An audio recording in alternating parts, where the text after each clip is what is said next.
I'm Rene Ritchie, and I'm a tech analyst. And I'm Georgia Dow, I'm a psychotherapist. And welcome to Apple Talk, where psychology meets technology. And what do we talk about here? We discuss Amazon and Microsoft and Apple and... Did I say Facebook Amazon? and Facebook, Google, I don't know, the Zuck. You know how it is. How they affect our culture and increasingly our lives. How evil they all are. I was going to go down a horrible rabbit hole that I'm not going to go down now. No. Bite your tongue. No, I'm not doing it. Bite your tongue. We have questions, Georgia. Questions that need answers. What do you think Rene was going to say? Comment below. Yes, comment below. Hashtag Second Amendment. Right.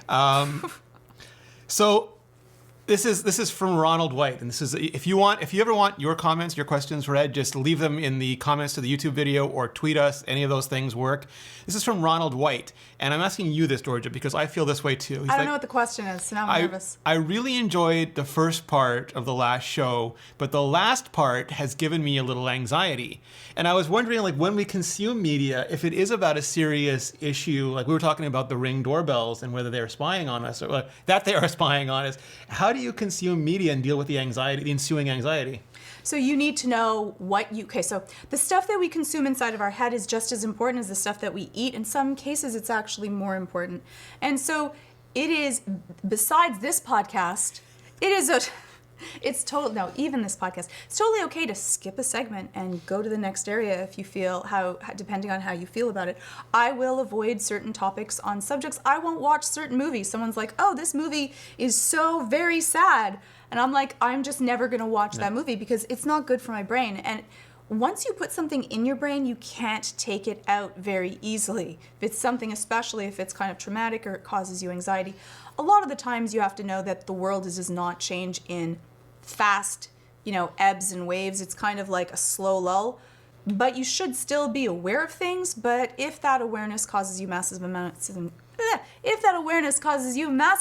anxiety, just turn it off. But what if it's too late? Like, what if you saw the webpage or you heard it on the radio or it was playing on TV when you walked in or it was a part of a podcast you didn't anticipate? Yeah, you didn't expect that it was going to happen and then suddenly it happens. So what you want to do is you want to decompress, do something that makes you feel a different emotion than what you were feeling. If it's angry, try to go for happy. If it's anxiety, try to go for calm. Something that's funny, something that's silly, something that makes you laugh. Decompress and share it with someone, but try not to have that person be someone that is going to be incendiary, that's going to add fuel to that fire, that's going to also panic or get angry because that will add to your feeling of anxiety. And so a little bit of a brain cleanse can go a long way.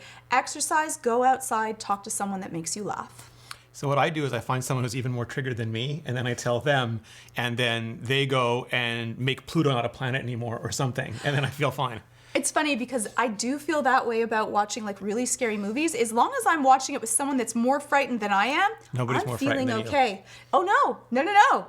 My nephew, you would get more scared than I would. And that gave me much joy. Oh, okay. Because I was like, you know what? Now I can watch the movie. And it was great. That sounds fairly disturbing, but that's good. Yeah, I know. Right. It doesn't mean that I'm a good person. No, but it means that you're sleeping better. Yeah. All right. So, Disturbed Angel. For as long as I live, I will never understand folks that want to praise 24 frames per second. And just as a little explainer, most video that we see these days is in a variety of different frame rates. So we have 24 frames per second for big Hollywood movies because back in the day, that was a good balance of the minimum amount of film that you needed, but also enough to make the illusion of motion because film is just really a series of pictures with slight differences. And it has like its own motion blur at that frame rate. And some people get really used to that. Television in North America is 30 frames per second. In Europe, the PAL system was 50 frames per second, but it was, or was it 25? Yeah, 25 doubled to 50. We're 30 doubled to 60. So it's much smoother than movies are. And sometimes that's nice because it looks fluid, and sometimes that's not nice because it looks like a soap opera. Or a documentary. You tend to like, that was high frame rate. That was even more. And 60, right? 60. And some sports is at 120 now because they want to see the little details. So like for me, it's what you're used to, like what you find. It's not an objective thing. It's a subjective thing. Yes. I just like the way 24 frames per second look. I'm used to it. But my question for you is that I've noticed that when you watch, like, you have a familiarity with something, your brain just finds it normal, and you see something different, it looks abnormal. Like when they changed the way iOS looked, I was so used to the old version. The new version looks completely alien to me. But then now when I go back and look at the old version of iOS, that looks wrong now. So is that like brain pliability or something? We are already preset to enjoy our environment staying the same. Why? Because if it didn't already kill us, then why change anything? And change was really dangerous for us. So environmental change, whether that be inside of a computer system, inside of your phone, inside of your house, inside of your office or workplace, little tiny changes make us automatically go, ooh, maybe this will be something that will kill us off. And we feel uneasy towards it. And because of that, it causes us a mild amount of anxiety or makes us feel a little bit more disturbed. I think that for the motion blur, though, the 60 frames versus 24 frames, it's also something that we're used to watching certain sets of things and they mean something. So when I watched The Hobbit in 60 frames per second, I went, this reminds me of a documentary. And so it took me out of the movie. Yes. And after a while, like I would say, like, but a low budget documentary. It was worse for me because of that. But by the time like the last hour was there, one, as I was so angry and bored, it didn't really matter. And then the second state was that I'd already kind of gotten used to it and I forgot that that's what was happening to me. So we do adapt. It does happen. But we are still kind of preset to enjoy things in a certain way. And a lot of people can become exceptionally fixated upon keeping things in one way and causes a lot of anxiety to do something different. Like you and I both use the iPhone Max now, Pro Max, and it feels big, but you go back to the original iPhone and it's like a kid's toy. And that felt big back then. It did. These brains are jerks. And wonderful. Last question, Laura Thompson. Companies that place ads should really evaluate what they are actually paying for. If my tea kettle breaks and I buy one online, it results in ads for kettles. Lots and lots of kettle ads. If their algorithm was beneficial, should it not result in ads for tea, mugs, water filters? Not assuming I need multiple kettles. And that's actually really, really tough. Like there's algorithms, there are all different kinds of algorithms. These are recommendation engines, whether it's Netflix trying to guess what movie you're going to watch, YouTube trying to guess what video you're going to watch, Spotify, like what song you're going to watch. In this case, it's trying to guess an ad that you're going to click on and buy something because that's what they're getting paid for. And you'd think that they would be better at knowing what we literally just bought. Like you just bought a kettle. You aren't really going to need that many kettles. Probably you don't need a ton of kettles. And I used to talk about this a lot back in Mobile Nations. It's like, I always thought the ad industry was dumb because all they would do was target us with the products they thought that were exact fits. But a whole part of algorithms are nearest neighbor. It's like what group of people who bought this also bought that, like in adjacent. Are people who buy iPhones more apt to buy high-end coffee makers or luxury cars or all these things? And I don't know if they've gotten any better at that. I don't know if they really care to, because they just care about selling the ad space. So unless they make less in selling ad space, why do they need to make it better? They're just hoping, like, again, and like when you talk about something like Amazon or Google, like how many players are really in this field? They can monopolize it. You don't have many choices. And so because of that, they don't have to actually be good at helping the person sell as long as people still ask for ad space, and they are. And the thing that interested me is I asked a couple times, again, back when I was doing Mobile Nations, why the ads were so crappy. Like these companies could hire like really good designers the way Apple did with iAds. They had beautiful ads and they pointed out, how did iAds do? And no, it didn't do well at all. And it turned out that based on their data, people clicked on the crappier ads more. They click on things that draw their attention.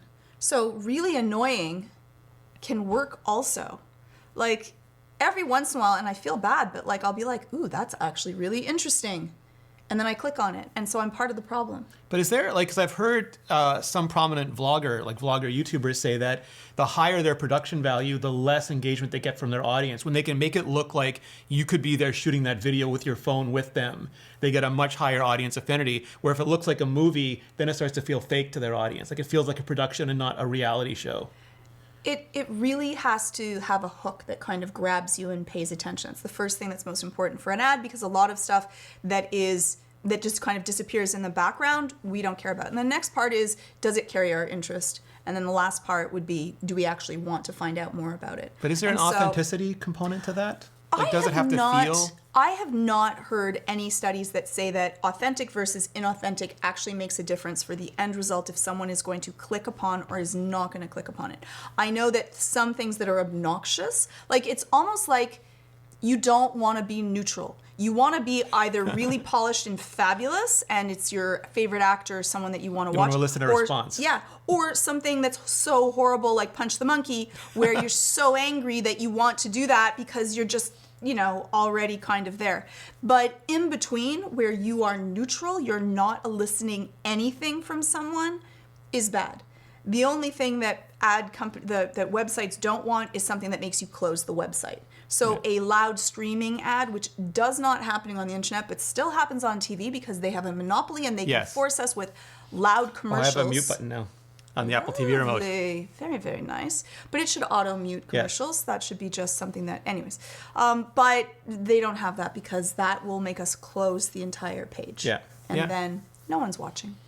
All right, so our first topic for today, Georgia, is rumors, again, about next generation AirPods Pro, the in-ear ones, not the Max over-the-ear ones, that say that they're going to take on some of the characteristics of Apple Watch, namely the sensors and the fitness aspects. And I saw some people reacting with like, oh, Apple would never do this because it would cannibalize the Apple Watch.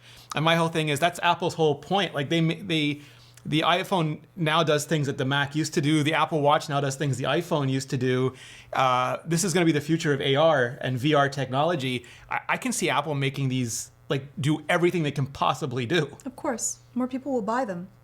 The thing is that we'll buy for both, right? We want all of our items to do all of the things. And so the more that they do, the more chance that people will buy it, the more the chance that people will buy it, the more, no one's not going to buy a watch because they have the AirPods. I'm sorry, but the AirPods, now the watch may not be great at time. It's better now. It's better now. It's so much better now. But the AirPods are really bad at time. And time is kind of important. So it's still better than that. It's not gonna, I don't think it's gonna parasitize at all. Most of the times the AirPods are gonna be for listening to music. Yeah, well, to me, it's like this whole system of trade-offs where clocks used to be like Big Ben in the town hall, and then we got the grandfather clock in the living room, and then the pocket watch, and then the wristwatch. And so we had computers like big mainframes at IBM, and then we had PCs and Macs on our desktop. Then we had phones in our pockets. Now we have Apple Watches on our wrists, and they're going a step further. They're putting they have 10-core computers in our ears now. Yes. Which is amazing. And none of them, I've told the story before, but none of them do everything the other one did. But like my father got a home computer so he wouldn't have to drive to IBM. I use my iPhone when I don't want to have to walk over to my Mac. I glance at my Apple Watch when I don't even want to reach for my phone. And it does a subset of those things, but it's so convenient and I only need those subsets. That's fine. So for me, exactly to your point, the AirPods are going to have no glanceability. It's all going to be an audio-based interface, and audio takes time. Like if I have to, it is 3 o'clock. The HomePod telling me the weather, paid for by the Weather Channel or whatever. It's excruciating when I could get the same information in a second. In a fraction of a second, by on glance. your wrist, just glancing. It's now always on. Lovely. But for fitness, I mean, that would be great because like right now, I go out without my phone and my watch. If I had to, I could call or text somebody, but it tracks all my workouts. I can Apple Pay for stuff. But if I only really needed to track a workout, I could go out without even the watch. I could put the AirPods in, go out for a run, come back, and then that would just sync. Yes. The only piece to it is, I love the idea of having fitness right there, but it's just everything is being tracked. Everything's just being tracked. You should run for as long as you want to run. And I think that the only negative piece to all kinds of fitness trackers and having them kind of ubiquitous, always kind of listening to when you're working out and when you're not, is that you end up with this. Again, for some people, this works really wonderful. It's motivational. They feel great about it. Accountability. You don't have to really do anything. It's doing all the tracking for you. I close my rings. I'm happy. Encouraging. Exactly. Until you lose your rings or something happens or you're sick one day and everyone else is doing that. And then you have to lie to other people or stick it onto your cat. My rings. You can do that. Yeah, you can totally do that. There's someone that shaved their... Anyways, they shaved their dog. They stuck the Apple Watch on. Anyways, it worked. But it's one of these things that it can cause an anxiety as well, whereas something that it should just be you go out and you walk for as long until you don't want to walk anymore. And so it can add this added layer of pressure that I don't think in some ways is that good. I think in some ways it's better not to have it. I don't usually wear my Apple Watch unless I'm working or going out. It serves a purpose, but then I want to be able to shut down. That one's really pretty. Yeah. It's a really nice one. But I want to be able to shut down. And so don't feel obliged to just turn it off. And would you be able to turn it off? Yes. On your phone, you'd be able to kind of just turn it off so that you don't want it to be tracked. You could just take it out or whatever. But like the thing I like about it is from an accessibility point of view, like if you even like, and I'm not saying this is a joke at all, but like if you're low vision, for a while now, they'd be giving you audio directions. So turn here, turn there. But even for me, and you know this, I get lost around my house. Like I actually lived for a while in a place that had triangular streets because if I missed the turn, I would just hit the next one. And like this is the places where I lived for years. I still like turn wrong, or I walk the wrong way. Together. Yeah, we would totally end up in the ocean. So like having something that would just say, you know, turn left, turn right, to me, even if it's in my ear and I wasn't paying attention, I just walked by the street. Now, Rene, for something like that, though, will you still need to have your watch or your phone with you in order to get that information? For now, I think you probably will, just because there's not enough battery power to do GPS. But I think like more and more of these things, like I can see the AirPods Max having streaming audio, like Apple Music streaming to them, podcasts streaming to them, so you don't even need your watch for that anymore. It's just one. And I think especially when we get to the glasses, they're going to have to be able to start offering those things. Like maybe in the beginning you need your watch with the Apple glasses, but 10 years out, it should just be glasses and then contacts. Hopefully earlier than 10 years. Well, I just mean like, because it took 5 years for the iPhone to not need a Mac anymore. It's going to take, it's still, the Apple Watch still needs an iPhone. It's been 7 years. So I think like, and this is even more miniature, so I figure like completely free, but we're going to have to get there, and I think this is another step towards that. Okay, so questions. We're going to be missing the nib. They're going to be nibless, which is we don't good. know. So we know the AirPods 3 are going to. We don't know. The rumors suggest the AirPods 3 are going to look like the AirPods Pro, and at least one of the prototypes for the AirPods Pro have no stems. And we've seen like at King James, LeBron James, wearing undisclosed Beats. I forget what they call them. Studio Pods, I think is a rumored names, but they are completely stemless, and they're going to be the next generation of Beats. So we're slowly getting there. So I'll ask the question that I know you're going to just break my heart with. Will we get them in colors? Will I be able to get them in black? The ones he was wearing were white, so I don't know. But Beats traditionally has made more colors. But I don't want Beats. The AirPods Pro, there's rumors they might be in colors, and I'm more. Just make Apple's them in black. Getting more colorful. I don't need color. I just want them in black. Apple's getting more colorful.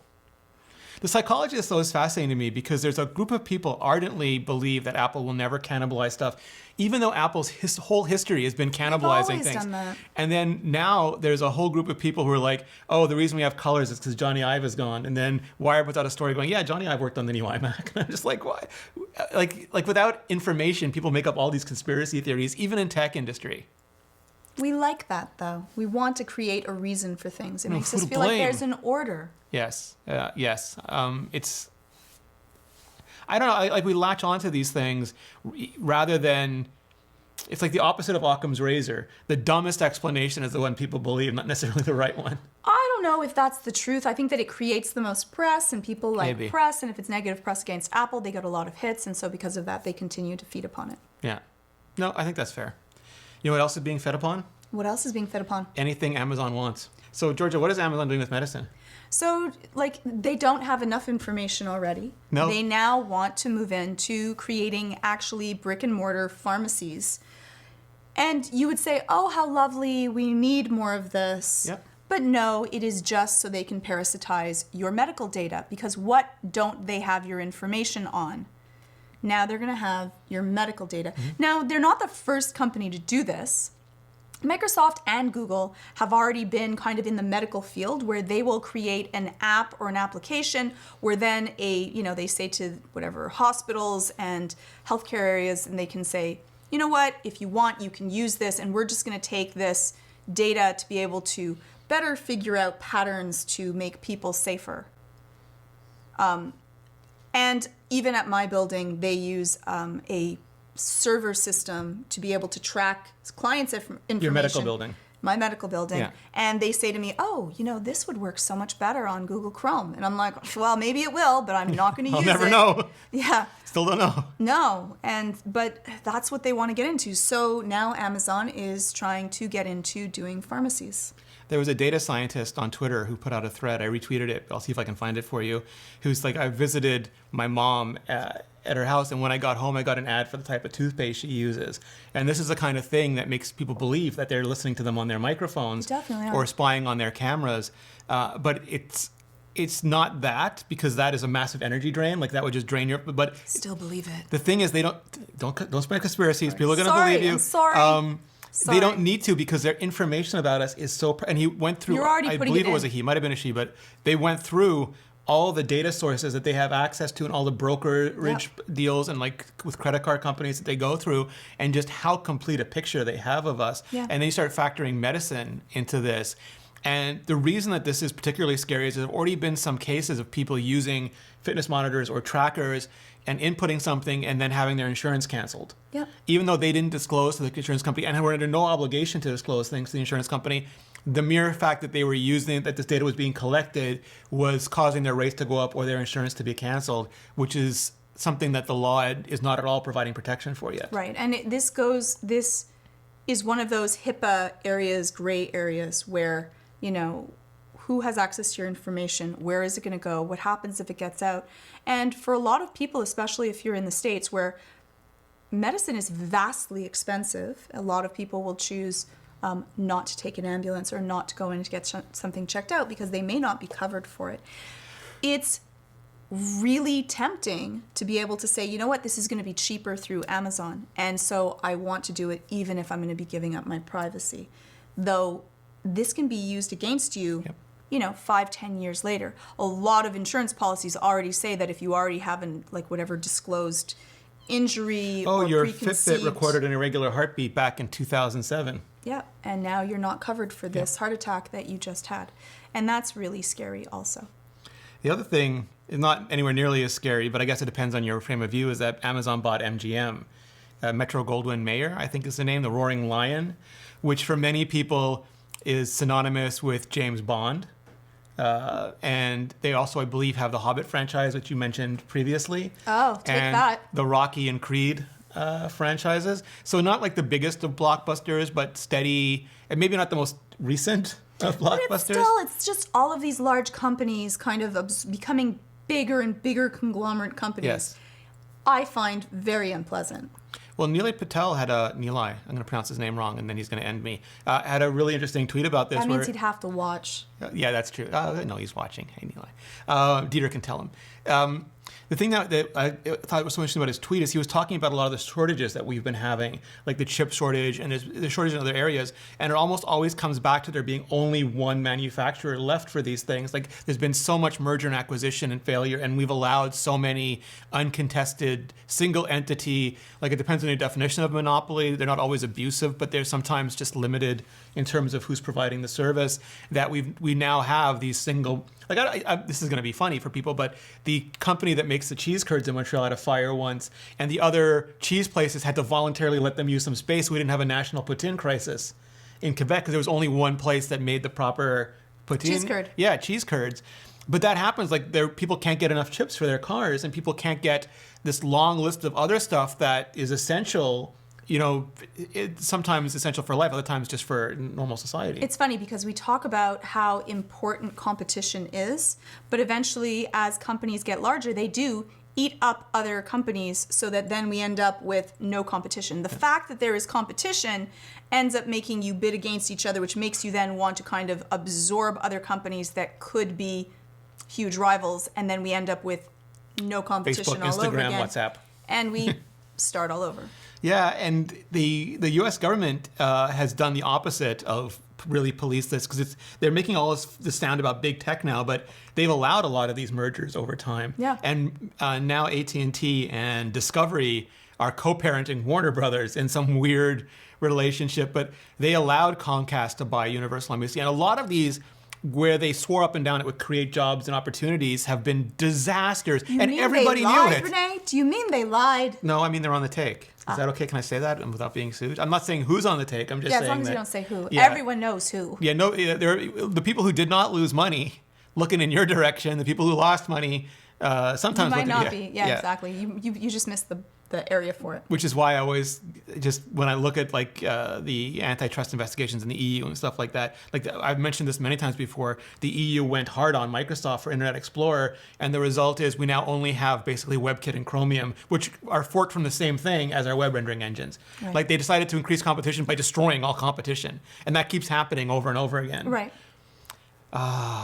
Well, We do have a few more things. One more thing, two more things. I don't know. How many things do we have? We have the Nebula bonus segment. So if you're watching on Nebula, stay tuned. If you're not watching on Nebula, you could easily be doing so just by going to curiositystream.com/Apple Talk and just signing up. You get both CuriosityStream and Nebula bundled together for just the price of CuriosityStream. Nebula comes for free, and it's less than like $15 a year, which is less than the cost of your DoorDash or your Uber Eats or something. Not just even once. one meal. Yeah. One sandwich on Uber Eats now. Yeah. All the service charges will cost you $30. So it's like half of that. Half of that. And you get all the great documentaries and series from CuriosityStream, and you get all of our videos. People like Marquez Brownlee and Devin Stone, Legal Eagle, Thomas Frank, all of those ad-free, sponsor-free, often with bonus content like we're about to give you. So it's the best damn deal in streaming. Bet it is. The best damn deal in streaming. Georgia, where can people find out more about you? So if you want to send me an email, you can check out georgia@westmounttherapy.com. If you're dealing with anxiety or depression, check out anxiety-videos. And I'm on YouTube at Georgia_Dow. That's for Twitter. Okay. But YouTube, it's youtube.com/GeorgiaDow. Awesome. And you've been doing, what are your latest videos? Oh, it's a reaction to Handmaid's Tale. Oh, nice. You can all be of Georgia if you just go watch that video. And you can find me at Rene Ritchie on Twitter, all the social things, basically, or youtube.com/Rene Ritchie. You ready? Yes. So sometimes we talk about things that we love. Yes. And sometimes we talk about things that are really not okay. And so this one's just, Are we going to be canceled now? Meh. Okay. So Haven't been canceled this week. Spain released some stamps that were called equality stamps. Okay. And they were all about promoting and celebrating different skin colors. Okay. So far, I'm on board. Sounds fine. Yep. And love the name. Yep. I think it's a wonderful thing. All it was just a color, so they didn't even have to pay any artists to really create Well, I hate this. that part. You can pay artists. Artists need your money. They did it so that they wouldn't have to. No, pay the artists. They didn't. But the equality stamps are all for a different amounts. What? With the lighter skinned equality stamps being more expensive than the darker skinned equality stamps. No. And all I went was like when you think about things and you're like, why? Yeah. Why? Yeah. What happened? It was actually, I had to look to see if it wasn't like Was this like the Onion? Was it the Onion? No. Spain makes No. unequal equality stamps? Yeah, inequality, equality stamps. Oh. Yeah. And this was part of European Diversity Month. Turns out not so diverse. Spain. Yeah. So there Taking we the go. L. There we go. Let's just FFS this one and fix it, please. Who does you? I have a much cheerier. Please. I could do cheery. All right, so friend of the show, collaborator, occasional podcast guest, Luria Petrucci has got these live adrenaline mugs Cute. because people get stressed and they get anxious when they go live, and you can learn to conquer your live adrenaline monster. But also one of my favorite hoodies, the streamer hoodie. You do. You love your hoodie. I do. I love this one. Of the most comfortable hoodies I've ever had. She also has a bunch of graphics for streamers. So I just wanted to give her her store a big shout out. We did a video together last week on her channel about whether the iMac is good for streamers or not. And she used all these graphical overlays and has all this cool gear. And I think it's really important to support creators in any way you can, because the creator economy is never getting easier. Nope. And it promotes good stuff because creators by nature are creative, and they come up with just a ton of great designs.